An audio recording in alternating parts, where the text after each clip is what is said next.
citizens' comments. Item number 7 is the action item to approve or deny the ADA impacted attendance dates. Item 8 is policies and chairman's comments. Sorry. Item 9 is to approve or deny the updated policy of 2320. Item 10 is our superintendent report. Item 11 is the adjournment of the regular board meeting. Item 12 is executive session. Item 13 is adjournment from executive session. Item 14 is any actions pertaining to executive session. And item 15 is adjournment. Go back to the top here. Turn it over to Dr. Croft for the total impacted attendance dates. Dr. Croft, the floor is yours, sir. So the State Department allows us to look at the causation of why we have days that have a lot of students out. For example, let's say there's weather or you have some kind of natural disaster, some event happened. One of those is illness.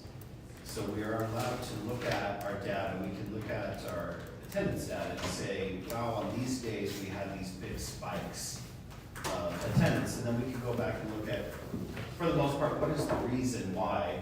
And on particular days, and we have big call in for illness. And, you know, we, as much as we want kids to attend, we don't want to spread infection.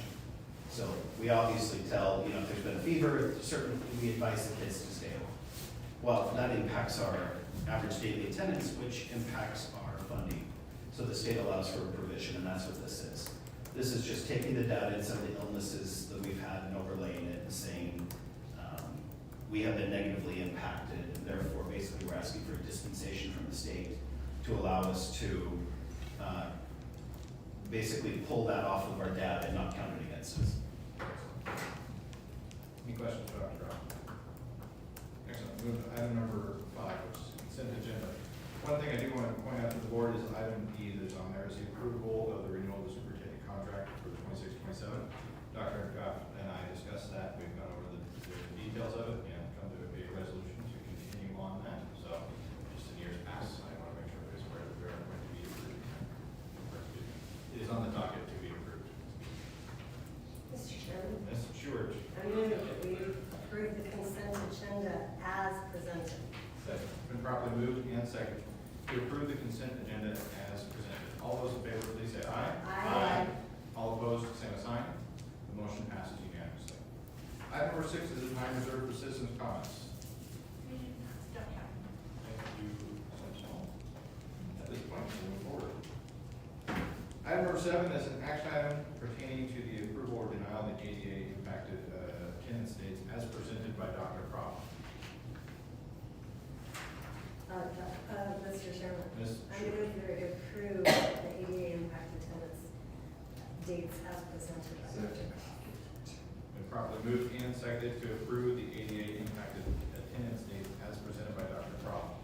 All those in favor, please say aye. Aye. All opposed, same sign. Motion passes unanimously. Item number 8, we have policy 2320 in front of us again. Second or third reading? Third, yes. And again, this is just the updates that ISB has brought to us, as well as one that are required at this point in time. Any questions or concerns about that at this point, or Dr. Croft, did you have anything to add for our third reading? I would just add that what the state had, there was some of the groups, I guess, in Idaho that came out and said they wanted some clarification to language that the ISBA was basically recommending to school districts to put in to policy, which has been the readings. They basically added, it's in bold under that bold point, but a clarifying statement has been added specifying the instructions on sexual orientation and gender identity, as well as other components of human sexuality defined in Idaho code, is only permitted when age appropriate, developmentally appropriate, and aligned with state standards. So any of the state laws that have been passed that talk about gender identity, any of those, basically our policy says that we're in line with, as we should be with state law. Excellent. All right, any questions for that? Yeah, the PEA, everything was good with the PEA with that one. Nothing more. Yeah, this was basically a sentence that was added, the ones that we originally submitted, yeah. just wanna make sure. Yeah. Yeah, it was one that we had approved in September, Ms. Vice Chair. And we just changed that. And the only thing that they've come back with is that single sentence to make sure that it's bold and presentable. And it's, in the previous policy, it did say that, it just didn't say it. Basically, the lawyer, the Attorney General looked at it and said they wanted it to be as black and white. I guess it wasn't as black and white enough, so it was more of a grammatical type of correction. Okay. Any other questions or concerns about policy 2320? Item B is chairman's comments. I just wanted to briefly discuss the opportunity that I got to go to Coeur d'Alene for the ISBA training, and pretty good stuff this year. Mr. Carter was able to join us, and they had a very nice structured way to bring on new board members, so that's really good to get all that information. Some of the other ones, and I hate to skip ahead, I was reading Mr. Doolin's information here, and we went through a class about chronic absenteeism, and as much as we see an issue and have opportunity there, the one good thing I did get out of that is we are very well below the national average. I think the national average was like 24 to 25%. And I think Idaho as a whole was like 15, if I remember right. So, Idaho as a whole. yes. So it was interesting, it was good information, and obviously there's always work to be done, but that's good information on just making sure that the involvement of teachers and staff and everyone and parents. But anyways, it was just interesting to hear that stat, and it's like, okay, at least we have that. That's good. And in our, if you look at our state report card, in the last 2 years, we've lowered our chronic absenteeism by about 10%. Yeah. Wow. 10 percentage points. I mean, so it went from above to, I have to look back, I think it was 11 or 12% around. Yeah. It was good to hear that. I mean, it had a lot of good tips on how to continue that progress, but just to see some of that progress that's been made as a state as a whole has been good to see. Yeah, it's rough celebrating 10%. Right. But Yeah. when it was 18, when it was 18 or 19%, that is reason to celebrate. Other than that, there's some good stuff. The business session was pretty dry as usual, but we'll see what comes from that. Very dry. And, yeah. All right, there's my chairman's comments. Item number 9, is an action item to approve or deny the updates to policy 2320 as presented. Mr. Chairman, Mr. Tebow, I move to approve update the policy 2320 as presented. On second. Been properly moved and seconded to approve the updates to policy 2320 as presented. All those in favor, please say aye. Aye. All opposed, same sign. The motion passes unanimously. On to item number 10 for our superintendent report. Dr. Brown, I'll turn the floor back to you. First, I wanted to, this is our December board meeting, and we are welcoming 2 new board members in January. And I wanted to give a huge thank you from the school district, and staff to John and Barbara. Yeah, we get a plaque. It's an official. That's lovely. Yeah, thank you for, heartfelt thank you for everything you guys have done. We sincerely appreciate it. Appreciate it. Jeff, take a picture afterwards and Sweet. It's a lot of dedicated work for the price of free, and we appreciate everything. No, truly, it's service, and I appreciate your service. Well, we got it done, didn't we? Yeah. all 4 years. Good Got work. a lot of good things done. I'll go ahead and move on to the buildings, if we can kick off with Yeah, primary. thank you, John and Barbara, for all your support, I really appreciate it. I always get up here and feel like so much has happened since, the last month. I am very proud of my staff for working hard to keep up our ADA, and they work, each week on communicating positively to our parents, and it really shows. A staffing update, our Registrar Rosa is retiring at the end of the month, and yeah, so we're, she has a countdown chain and a t-shirt. It's legit, it's happening. That's great. I'm excited to Harass her. see her move on. She's gonna be missed. Our shade structures at Savannah and Jenna from our previous PTO that they envisioned is finally in place, and they are spectacular.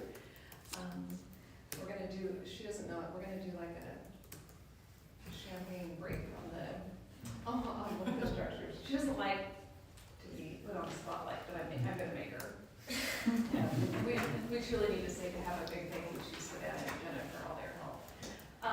Our PTO is working on a holiday bazaar for this weekend on Saturday, and we're gonna have Santa there.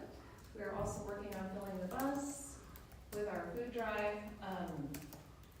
And as always, I continue to work side by side with teachers to improve their instruction and help them and coach them through just making their craft better. Any questions? Thank you very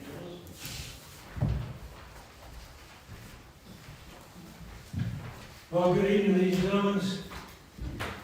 I know you've got the data that Dr. Croft's in. I tell you, you've been flying pretty much high since before Thanksgiving break. Two big things I'll mention. So in our ELA, 5th grade went up 7%, 6th grade went up 5%, 7th grade went up 7%, and 8th grade went up 11%. I think the 8th grade's been sandbagging on us, to be honest with you. So, and in math, 5th grade went up 9%, 6th grade went up 6%, 7th grade went up 9%, and 8th grade went up 9%. So every grade increased. And I know I told the bosses the other day that 90% of our students in those intervention classes we made first, in 5th and 6th grade, 90% of those students show growth in some form or fashion. So out of 47, 44 of 43 of them showed growth. Only 4 of them didn't show growth. And that's exciting. That's a celebration within itself. And I'll leave you with this. Success builds upon success, so get ready.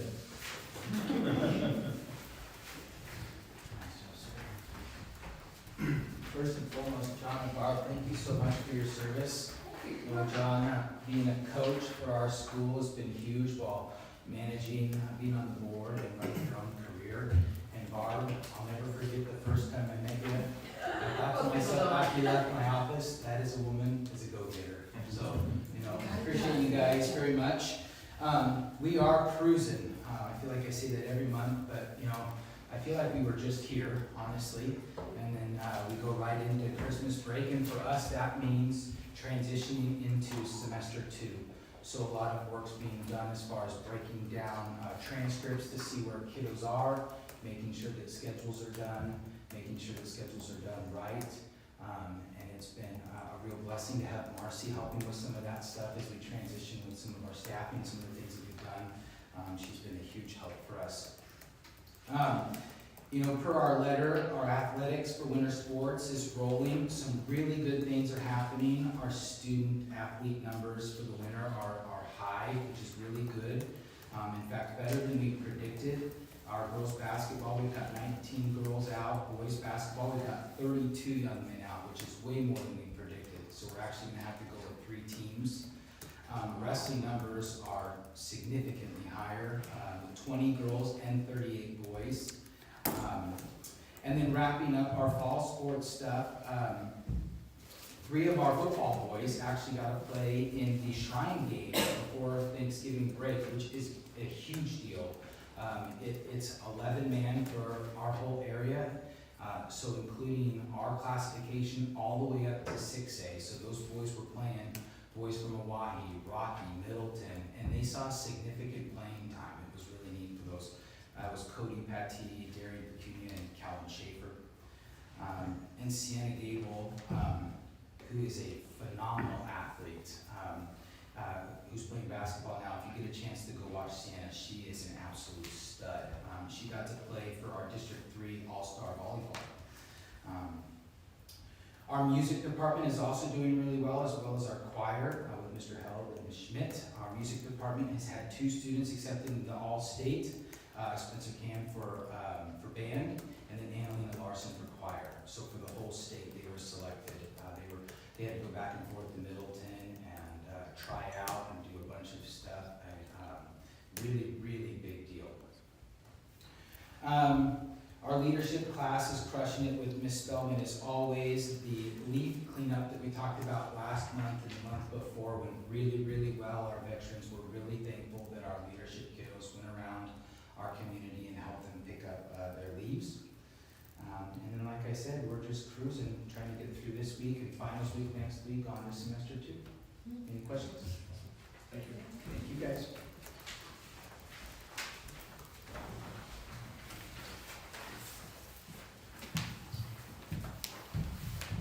So I'm presenting for Amy tonight. She's sent me her report.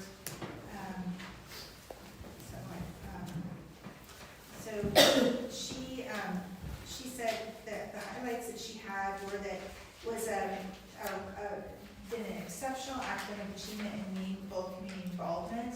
A lot of the kids that get to the academy because of all kinds of different things, so they do see a lot of growth academically when they get there. They had 181% growth in reading and 100% growth in math. And that's just because, they're doing some really, really cool academic things there, but also because the kids are really, really focused for the first time. The other thing that they have that's going on is really a passion project for Amy and for her staff, but they do a lot of community outreach. One of the classes that they have spends at least part of one whole day out in the community. They're adopting seniors this year, and they're doing some things with Cascadia, and that is fostering both academic and personal growth. And so anyway, they're making a lot of huge changes in both their middle school and their high school program.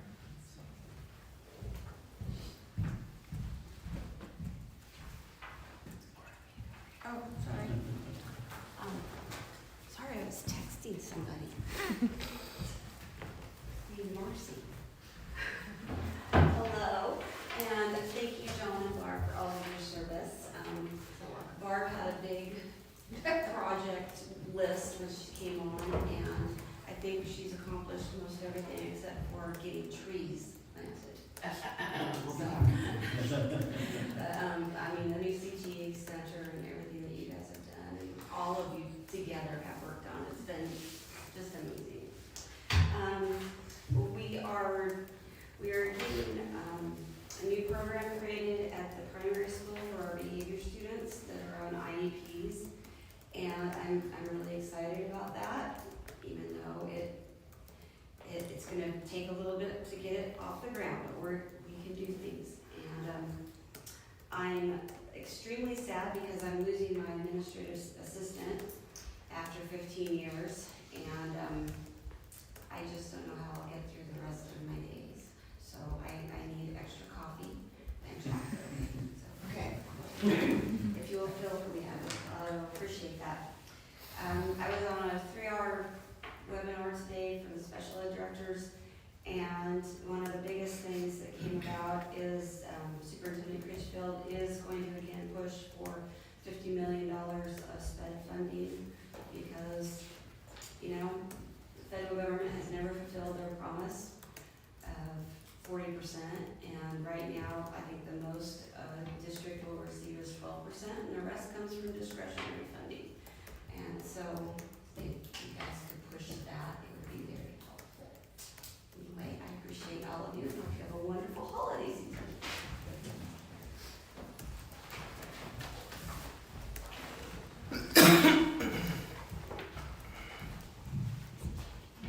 Winding up semester 1, as promised, we have our mid-year data, all that's wrapped up and completed. iReady literacy gains, we have increased the percentage of students who are testing at or above grade level on the iReady diagnostic by 10% in literacy. What I feel is even more impressive is that we have decreased the percent of students who are testing 2 or more years below grade level. So I'm not giving you that middle number, but those students who are most significantly in need has decreased by 12%. Kudos to all of the work that our teachers have been doing at all of our schools. We're reporting a little bit more detailed breakdown building by building, but that's huge. And we're really excited to see that work continue. In mathematics, we have increased the percentage of students who are testing on or above grade level by 7% as a district, and decreased those 2 or more grade levels below by 11%. So again, that's just been a huge amount of intentional work by teachers, by administrators, by our paraprofessionals, and by our students to really see those gains this early in the year. So very excited about the work being done there. Our ADA, I've been kind of giving you that number as we go along. Mind you, we're funded on our best 20 weeks. The number breakdown I'm giving you is from the beginning of the year until now and compared to this time last year over those same dates.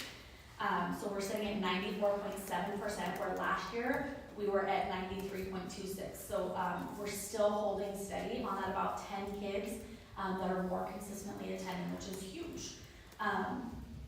It's really big work.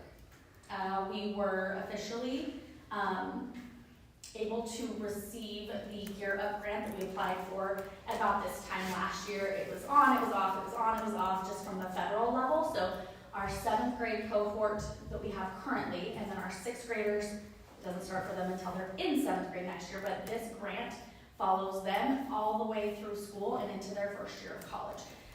Directly to provide activities and supports for them that will help them look at college and career starting now and all the way through. And again, that also funds a scholarship for them that is provided by Gear Up Idaho.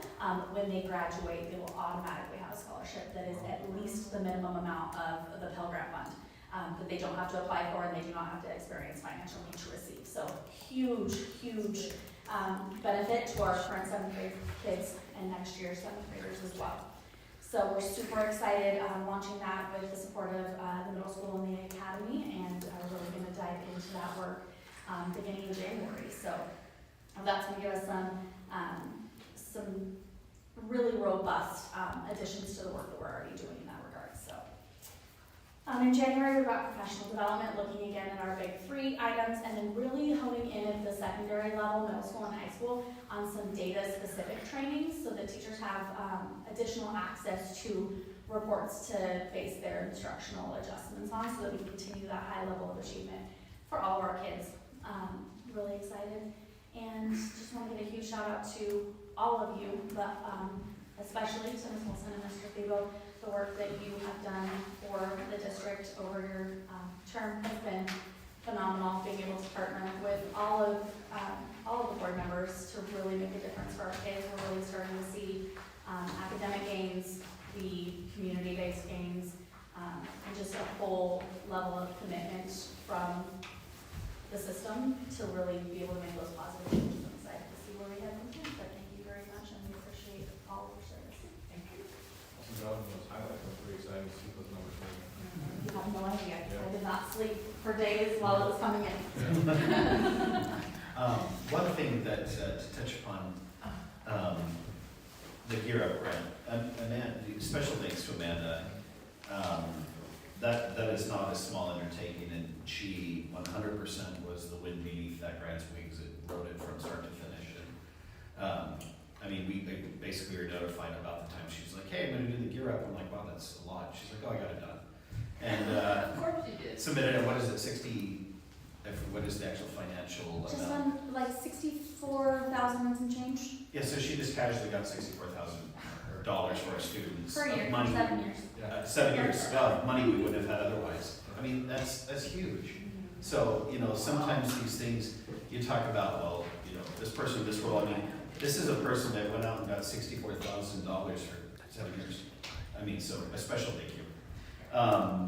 Another grant, there was a 21,000 and change, and then a 6,000 and change, close to 27,000. Marcy put together for, she just goes on the websites, anything with the State Department hunts for grants all the time. It's the most unsung hero part. I mean, there's so much that Marcy does, but one thing she does on top of it all is always tries to find money. And so this is $27,000 she got for our CTE program for our new construction trade, plus they're getting $50,000 next year. So that's a pot of like $71,000 that program has to put together state-of-the-art equipment. And I mean, that's all for our students in our construction trades program. And then what was, Marcy, was the 6,000 portion, what was that?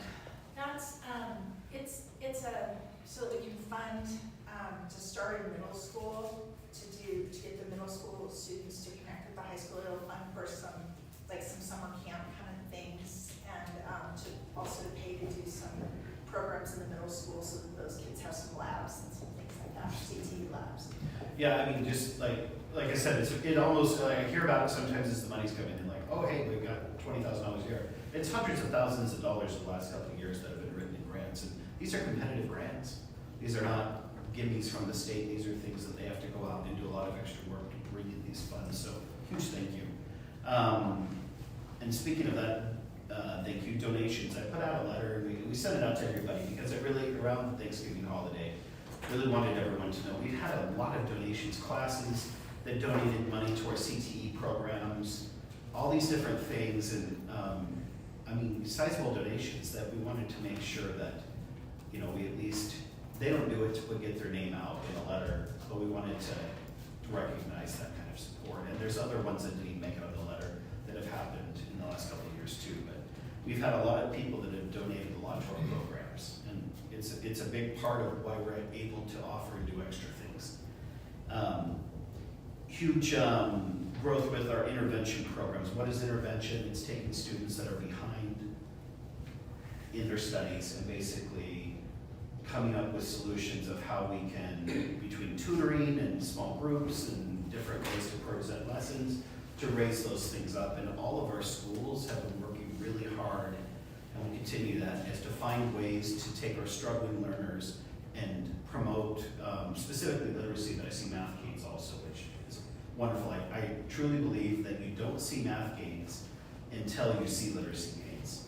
How many math problems or word problems are related to you have to have the vocabulary and the reading ability to process that. And so once those ELA scores up, you almost always see math climb with it. And that is, in fact, exactly what we're seeing. And one last thing I wanted to say is, one thing we've changed this year, and this is working with Mr. Taylor, high school principal, is we sat down and talked and said, we haven't done finals.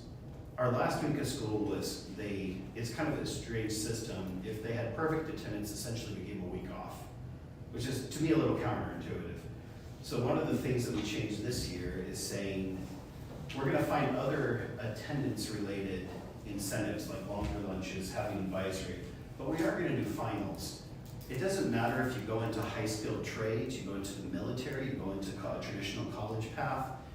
Every one of those paths is going to have high-stakes tests, whether it's certification exams, military has a bunch of different tests, all these different areas. I don't think we're doing our students, and Mr. Taylor felt the same way, we weren't doing our students a service by helping them avoid tests. Now that doesn't mean that we're looking for an excuse to drive kids' grades down. We even talked about opportunities kids have to take a final again if they didn't have the result they wanted, to be able to study and then be able to retake things. We're open to all of that, but that is, for a long time now, for several years, we haven't had finals really. It's been a small fraction of our students that have, but all students are now required to take a final. It's a course requirement for our studies, and so I'm proud of that. You will hear students are not in love with it, my own son included, but I think it's to their benefit. I think having tests and having that preparation, having something where they have to, prepare for it, have that expectation, yes, a little stress with it, because I think that if we try to avoid those things, we're not preparing them for a future down the road where they're going, what life and what job do you not have stress? And have to overcome those things. And so I'm proud of that change. And I think it raises, as a school district, is us trying to raise the bar with our expectations of our own students. And that's my report. Excellent. Thank you, sir. Typical December fashion,